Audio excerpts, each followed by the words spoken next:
Bonjour à tous, aujourd'hui une clé pour réussir dans sa vie, apprenez à vous consacrer du temps pour vous faire plaisir.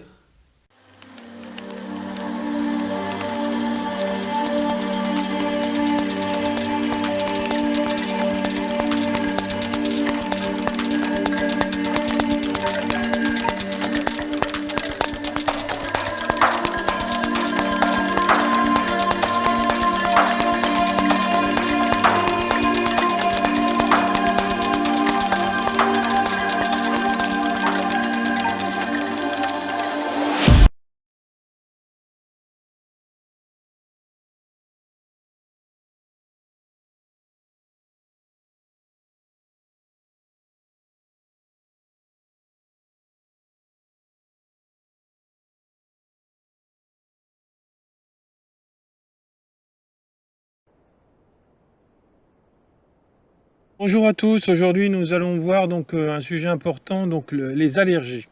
Alors nous allons voir pourquoi c'est, comment ça naît dans le mental et dans les émotions.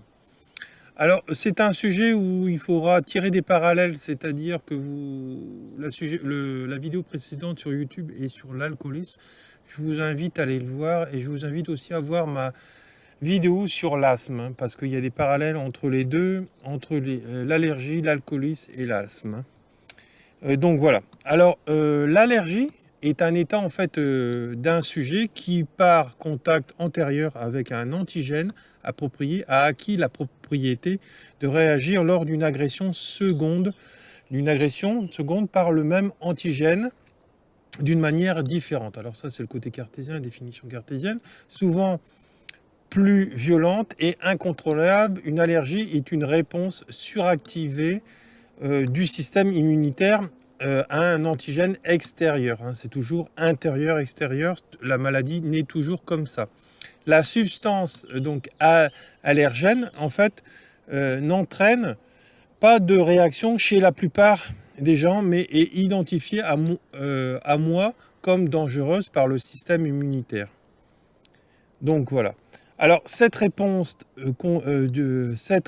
résultant d'une cause intérieure est souvent le moyen par lequel le corps m'indique que je vis un état d'agressivité et d'hostilité par rapport à une personne ou à une situation quelconque en fonction de l'interprétation par le mental de ce que je vis de, de si spécial. Donc l'allergie est une défense et un signe que mon moi se protège. Ma grande sensibilité veut me donner un signal qu'il y a quelque chose ou quelqu'un d'hostile à mon égard, qu'il y a un danger. Je me sens plus en sécurité, plus en sécurité. Les allergies, en fait, incluant la fièvre des foins, sont semblables à l'asthme, mais la réaction se situe davantage au niveau des yeux, du nez et de la gorge plutôt que dans les poumons et surtout la poitrine. À quoi suis-je allergique? Donc c'est la question qu'il faut que je me pose. À quoi je suis allergique, mais pas sur le plan de l'énergie, à une personne, à une situation, par exemple. Voilà. Alors, faut que je conscientise le problème. Donc ça, c'est déjà un des aspects pour guérir la problématique. Après, qu'est-ce qui m'excite, en fait, autant? En fait, qu'est-ce qui cause réellement l'irritation et la forte réponse émotionnelle de mon corps, reniflement, écoulement, des yeux, envie de pleurer.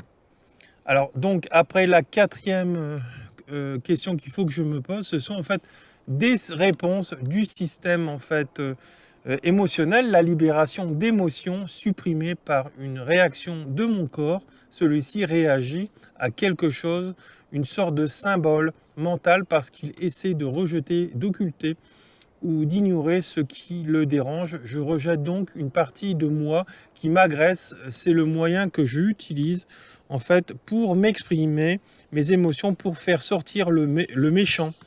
Alors rien ne peut arrêter cette réaction de refus pour l'instant et cela n'est pas rationnel parce que cela fait partie en fait j'ai perdu le mot. Cela fait partie en fait du domaine, voilà, du domaine en fait de l'instinct et de l'inconscient. Alors bien sûr, tout ça c'est lié à l'inconscient, hein, bien sûr, puisque s'il était conscient, et on serait tout de suite le problème et on irait le régler. Alors donc l'inconscient me joue des tours. C'est comme s'il y avait quelque chose qui n'a pas en fait affaire là. Hein, un ennemi qui dérange mes barrières de protection. Cet ennemi prend ce pouvoir, mon pouvoir d'être et de faire. Cela m'impressionne. Je suis impressionné par le pouvoir des autres au détriment du mien. Je me sens menacé par une certaine peur de l'inconscient. L'autre jour, j'ai eu en consultation un monsieur qui souffrait donc de l'asthme par rapport au cyprès, notamment dans le sud de la France, et il était asthmatique en rien à la base, allergique non plus en rien. Il avait fait la batterie de tests chez un allergologue, et l'allergologue avait testé le cyprès. Peu de temps après, ses émotions liées au divorce lui ont joué du tour, les enfants lui manquaient, et donc il a déclenché donc une allergie à ce dernier. Donc pour vous dire un des aspects. Donc là on va voir certains aspects des allergies, après on verra les autres allergies les semaines suivantes. Voilà. Alors en fait on se sent menacé par une certaine peur inconsciente que je refuse de vivre. Les allergies tendent donc à indiquer un profond niveau d'intolérance, peut-être la peur d'avoir participé pleinement à la vie, à me libérer de toute béquille émotive qui me supporte et qui me permettrait de vivre l'autosuffisance. Par une allergie, je me sépare de mon entourage et je vis constamment en état d'alerte car je me dois de ne pas rentrer en contact avec l'antigène, source de mes réactions allergènes. Donc dans ce cas-là, c'était notamment sa femme qui l'avait par exemple privé pendant 6 mois de ses enfants, le temps que le juge statue sur leur affaire. Alors en fait, je reste à l'écart et je communique. Voilà, je communique peu. J'ai peut-être de la difficulté à discerner, à choisir, à prendre la place qui me revient. Je peux sentir le besoin de rallier les membres de ma famille par le contact, soit verbal et surtout physique. La caractéristique propre à la personne allergique est souvent l'impression de ne pas être assez en contact. Hein. Ou par exemple par le divorce, il y a eu un contact qui a été coupé. Alors je peux attirer et avoir l'attention, la sympathie et le support d'autrui. Est-ce que j'utilise l'allergie pour avoir en fait de l'amour? C'est possible. En tout cas, une chose est sûre, j'ai une allergie parce que je refuse une partie de moi-même et de mon combat inconscient et grand. C'est ma résistance, ma façon en fait de dire non.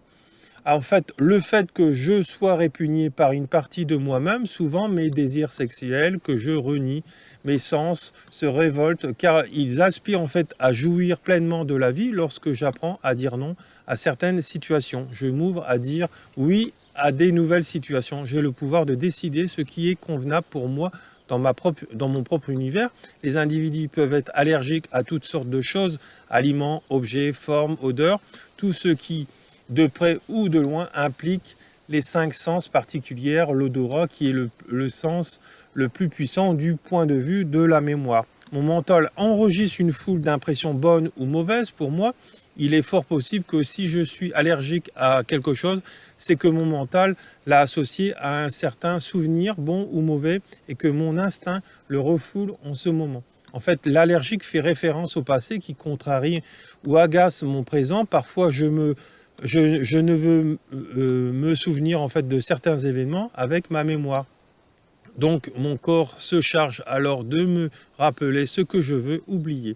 Donc c'est pour ça qu'il faut aller couper l'émotion pour guérir la maladie. Donc en amont, toujours couper l'émotion. Si une maladie guérit toute seule sans avoir coupé l'émotion négative, c'est que l'émotion a été comprise, transcendée par la personne, etc. Mais la plupart du temps, la maladie revient quand l'émotion n'a pas été coupée. Mais le fait de le comprendre ne suffit pas, ou ne suffit pas toujours. En fait, l'allergie apparaît souvent à la suite en fait, d'un événement où je me suis senti séparé d'une chose, d'un animal, d'une personne. C'est ce que je vous disais tout à l'heure avec le cas que je vous ai donné en exemple. Ce peut être Par exemple, un amour d'été qui se termine abruptement lorsque je revis une situation qui me rappelle cet événement triste et déchirant pour moi. J'aurai cette allergie car quelque chose part, mon corps, mes sens se souviennent tout et tout est enregistré dans mes cellules. Lorsqu'une personne que j'aime quitte son corps physique et que le deuil n'est pas fait, je peux devenir allergique à quelque chose qui me rappelle cette personne et donc cette séparation définitive que je n'accepte pas. Ma peau réagit alors à ce chagrin découlant de cette séparation. Si la situation vécue s'accompagne d'une grande angoisse, ce sont mes sinus qui seront touchés, rhume, des foins, éternuements. Dans ce cas, une situation ne sent pas bon et j'essaye de l'éviter ou de me tenir loin. Si cela tourne en sinus, j'ai l'impression que je ne peux pas me débarrasser ou sortir de cette situation. Je suis pris si la peur prédomine, mon allergie s'exprimera plus par la toux, difficulté à respirer, et si plutôt la séparation elle-même que j'ai vécue difficilement, les réactions allergènes se retrouvent plus du côté en fait de la peau, eczéma, urticaire, dermite, etc. Voilà. Donc l'allergie à un aliment, par exemple le sucre, l'alcool chez l'alcoolique, qui est relié à une expérience ou étant placé dans une situation où j'ai dû dire non à ce que j'aimais peut-être le plus, la frustration s'ensuit et j'y deviens allergique. C'est souvent une peur du nouveau et de l'aventure, un manque de confiance par rapport à la vie. Je me sens maintenant obligé en fait de me priver de cette sorte de joie, de gaieté, en pensant que la vie est quelque chose d'ordinaire, sans défi. Qu'est-ce que je veux éviter d'affronter? Qu'est-ce qui me fait tant réagir, qui m'effraie tant intérieurement? Il y a des choses dont je me méfie au point de m'éloigner de moi. Sur quoi voudrais-je avoir le contrôle ou un certain pouvoir? Mais je sens qu'il m'échappe, un peu comme en fait dans le cas de l'anorexie. Je dois maintenant contrôler soigneusement ce que je mange, au risque d'en mourir, notamment dans les cas aigus d'allergie alimentaire. Il me semble que dans un certain cas, mon mental fasse une association de certaines situations avec des substances par le biais des homonymes. Ainsi, si j'ai dû laisser mon travail, mon boulot que j'aimais pour me consacrer à la vie religieuse, je suis devenu allergique au boulot, l'arbre. Hein. Quelques années plus tard, ayant accepté en fait de descendre dans mon cœur et d'intégrer ce changement, l'allergie a disparu. Voici un autre exemple. Un bébé nouveau-né est allergique aux pêches. Le fruit, pourquoi? Parce que sa mère, impatiente et sur le point d'accoucher, en fait, quelques mois auparavant, avait dit à son conjoint « Dépêche-toi, on va être en retard à l'hôpital ». Ici, le mot « dépêche » est l'homonyme, en fait, « dépêche ». Ainsi, à la base de l'allergie, il y a toujours une émotion d'irritabilité ou de frustration associée à un produit ou à une situation pour me rappeler ce malaise à intégrer ou à conscientiser. Voilà. Donc l'allergie se manifeste lorsque le cadre de ma vie change, qu'il y est en fait remis en question. Mes repères changent, même s'il s'agit d'un événement heureux et bon pour moi. Un nouveau travail, un déménagement, par exemple, amène une certaine sécurité, une certaine insécurité plutôt, et peuvent en fait m'amener à devoir me protéger. Ma confiance diminue, j'ai le vertige, le fait que je ne reconnais pas ma valeur implique que je me mets soit mon partenaire, mon enfant, mon meilleur en fait ami, etc. sur un piédestal inconsciemment. Cela m'irrite et je peux devenir allergique par rapport à cette personne en commençant à accepter en fait de descendre dans mon cœur, au niveau du cœur, ma vie et mes peurs. Le processus d'intégration s'enclenchera et les allergies qui compliquent mon existence se retrouveront dans l'univers. J'ai besoin de paix intérieure, surtout d'amour. Alors j'ai eu une dame aussi une fois, à certaines dates, elle déclenchait à chaque fois des eczémas. Et par exemple, je crois que c'était le 25 décembre, parce que justement, son père les avait coûtés un 25 décembre. Et elle comprenait pourquoi, etc. Disons, oui, elle comprenait la date et qu'il y avait une liaison avec son père, mais surtout, elle ne voulait pas travailler sur elle, elle m'a dit. Et ben, j'ai dit, si vous ne travaillez pas sur vous, moi, je vais vous l'enlever, mais ça reviendra, voilà, parce que le travail sera fait qu'à 50%. Voilà. tous ces faits-là sont une perception encore erronée, hein. N'oubliez pas que Socrate disait qu'il y a 3 vérités, la vôtre, celle des autres et celle de l'ensemble. Voilà. Alors, je reste souvent ouvert et tout sera pour le mieux. J'accepte de descendre en fait dans mon cœur, de reconnaître ma valeur, d'aller au fond des choses. Je peux découvrir le bonheur à l'intérieur de moi en acceptant ma beauté et toutes mes qualités divines. Je serai en harmonie avec les gens qui m'entourent et la frustration va disparaître. Voilà. Donc, c'est important de reconnaître sa valeur, sa confiance intérieure et ne pas percevoir comme on le voit, mais le percevoir comme un thérapeute voit la situation en conscience, etc. Donc voilà, donc c'est important d'avoir une nouvelle vision du monde, une nouvelle vision de nous-mêmes pour justement ne pas être allergique. N'oubliez pas qu'il y a des gens qui ne sont jamais malades, je dis bien jamais malades. Alors ça, je viens de vous donner quelques exemples parmi tout ça par rapport aux allergies, mais il se peut que si vous êtes allergique à quelque chose, qu'il y a un des points qui font référence à vous et que les autres points ne vous correspondent pas. Ou parfois, on peut avoir aussi tous les points ou certains points. Donc, remettez-vous en question, allez voir des thérapeutes tels que moi et travaillez notamment sur le trauma, donc avec un recouvrement d'âme en chamanisme. Alors, bien sûr, n'allez pas voir n'importe qui. Allez voir des gens qui font ça à 100% du temps de travail, parce que pour moi, un thérapeute, c'est quelqu'un qui fait ça à 100% de son temps de travail. Hein, il n'est pas boulanger à Carrefour, par exemple. Je dénigre pas cette profession, mais chacun sa profession. Hein. Quand on est sur son chemin d'incarnation, on fait ça à 100% de son temps de travail. Je dis bien à 100% de son temps de travail, arrivé à un moment donné. Donc c'est important et on réussit en fait professionnellement, amoureusement. Alors bien sûr, il va falloir après aller guérir dans les vies antérieures. C'est absolument nécessaire et c'est primordial. Vous verrez qu'une fois que vous l'aurez fait, écoutez, c'est simple, si vous n'avez rien à perdre d'essayer, vous verrez. Hein, restez soit comme ça ou allez guérir une blessure dans vos vies antérieures. Vous verrez que cette vie antérieure, une fois que vous l'avez guérie, ne se matérialisera plus dans cette vie-là et vous ne souffrirez plus de cette constance, de ce problème, de cette épreuve. Et vous verrez qu'en fait, à chaque fois que vous travaillez sur le trauma, sur les vies antérieures et la vie actuelle, vous verrez bien que la schématique est bouclée et que votre épigénétique n'attire plus des situations ou des personnes comme ça. Donc voilà. Donc voilà. Donc cette vidéo va être sur YouTube. Vous aurez tous les éléments pour pouvoir me joindre sous cette vidéo. Donc voilà, je vous souhaite bon week-end à tous et beaucoup d'amour. Voilà, je vous remercie. Au revoir à tous.